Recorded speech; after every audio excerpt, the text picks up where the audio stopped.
Picture this. Your fiancée texts you she's working late, but an hour later, a blurry Instagram photo pops up. Her laughing, cocktail in hand, perched right on her boss's lap. His arms snaked around her waist like they own the night. My heart didn't explode in rage. It turned ice cold with calculated fury.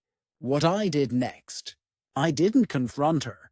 I forwarded the evidence to HR anonymously and watched their worlds crumble in legendary fashion. Stick around, because this revenge story will give you chills.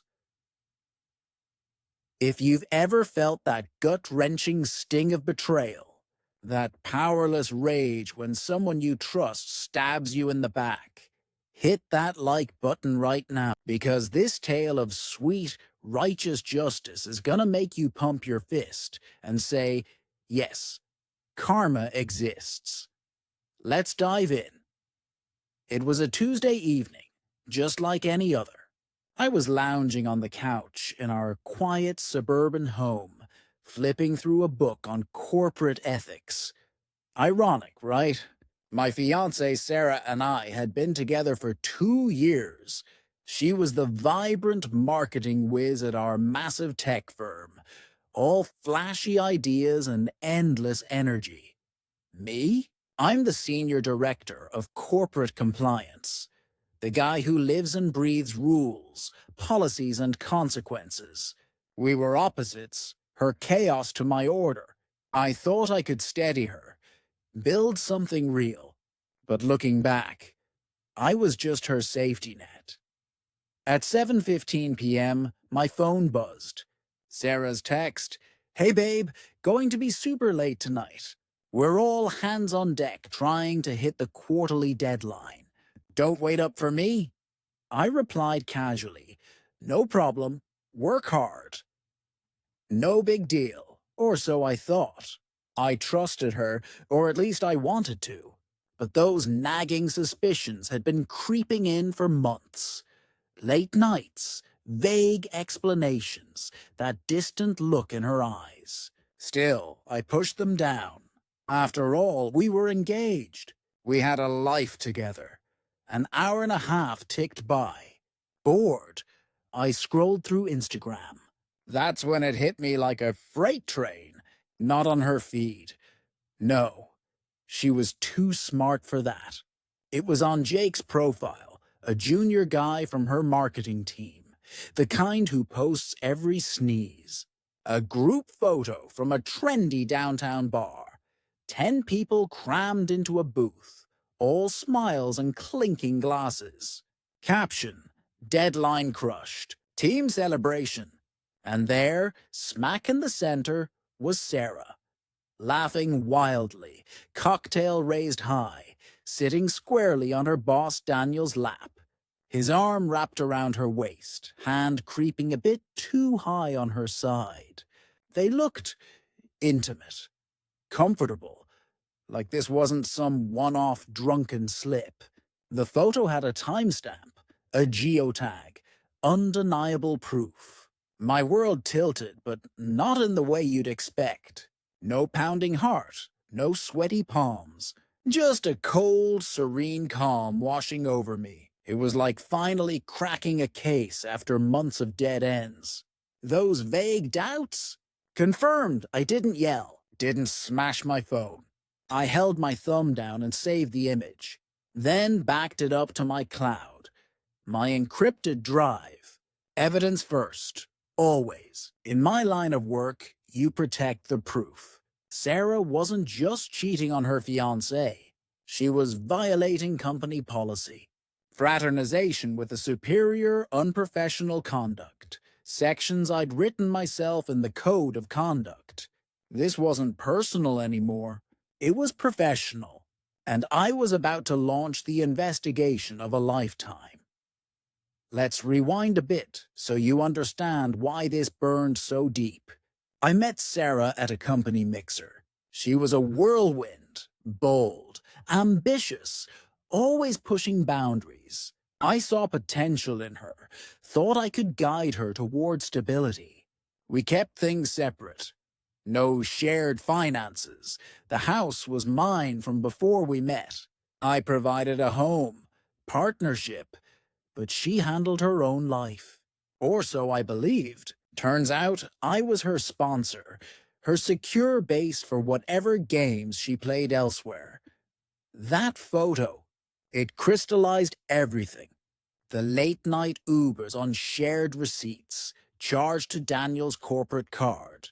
Team lunches for two at romantic spots. Once, borrowing her laptop, I'd glimpsed flirty messages from him, stuff that'd make HR's hair stand on end. I hadn't acted then. It felt too personal. Now, gloves off. That night, while she was out celebrating, I retreated to my home office, created an anonymous email, drafted a complaint, cool, precise, citing exact policies, fraternization, conflict of interest, misuse of resources, attached the photo as Exhibit A, sent it straight to the head of HR. The wheels were turning, and Sarah had no clue she was the target. She stumbled home at 2 a.m., reeking of booze and perfume.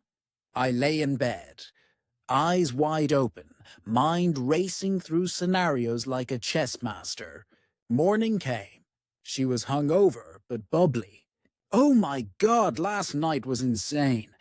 We were at the office until midnight. Daniel is such a slave driver. I nodded, face neutral. Sounds tough. Make sure he expenses you a good lunch for that overtime. Inside, I smirked. Keep lying, Sarah. It only digs your hole deeper. HR at our company is a beast. Efficient, discreet, ruthless. I knew my tip would spark a priority probe. Pulling emails, chats, expenses, keycard logs. They'd build a fortress of evidence before interviews. And I had more to feed them. Over the next days, while maintaining perfect normalcy, dinners together, casual chats, I gathered ammo. That weekend, Sarah out with friends, I fired up her unsecured laptop. Chat logs with Daniel, flirty banter, inside jokes, promises of promotions for loyalty. Quid pro quo, textbook violation. I snapped high-res photos with my phone. No digital trail. Dug through our shared cloud. More pics from events. Them too close. Too cozy. Compiled it all. Sent from a new anonymous email to the lead investigator. I'm a colleague. This might help. Fear retaliation. But what happened next shocked even me. The investigation escalated fast. Tuesday, Sarah came home pale, chugging wine. HR pulled me and Daniel in separately. Weird questions about our relationship, after-hours stuff, expenses, intense. I feigned concern. What's it about? She lied. No idea. Daniel thinks it's a grudge. We said it's all professional. Perfect. Lying to HR? Another fireable offense. The slow burn was exquisite. They lied in lockstep, trapping themselves. I sent a third email. Specific dates, expense reports. A team dinner when she was with me at family stuff. A hotel bill from a trip with no business ties, coinciding with her bachelorette getaway. Now it was fraud. Using company cash for their affair. Sarah unraveled, jumpy, irritable, glued to her phone. Texting Daniel, no doubt. This HR thing's a nightmare, she whined. Can't focus. Daniel is weird about it. I looked her dead in the eye. Just tell the truth. Honesty's key. That's what I teach in compliance. Panic flashed across her face.